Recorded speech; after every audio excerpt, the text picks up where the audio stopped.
бізге Алишер Асқарович Сүлейменов деген азаматтан қала күніне орай «Менің Өскемен» деген жаңа әні бізге орындап беруге ұсыныс түсті. Сол әнді тыңдағанымызға тыңдап алып, өзімізге жақын қабылдадық. Қаланың әріптестерім айтып Жалпы осы «Өскеменім» атты әнді қала күні қарсаңында шығыс қазақстандықтарға өзіміздің жерлестерімізге паш етіп жатқанымызға біз өте қуаныштымыз. Бұл жалпы ән Өскемен қаласына деген махаббат туралы екі тілде жазылған, орысша, қазақша. Жалпы тұрғындарға бәріне екі тілде де жеткізілетін болады. Шығыс туралы әндер бар жалпы, бірақ Өскемен туралы, Өскеменге арналған ән бірінші шықты.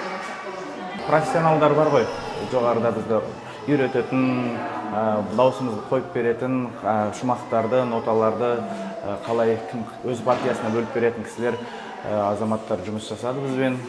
Дайындықтың арқасында бұл әнді алып шықтық. Менің Өскеменім, сенің Өскеменің, арайлаған таңдай, жарқыраған айдай, қанаты талмайтын махаббатым алдай.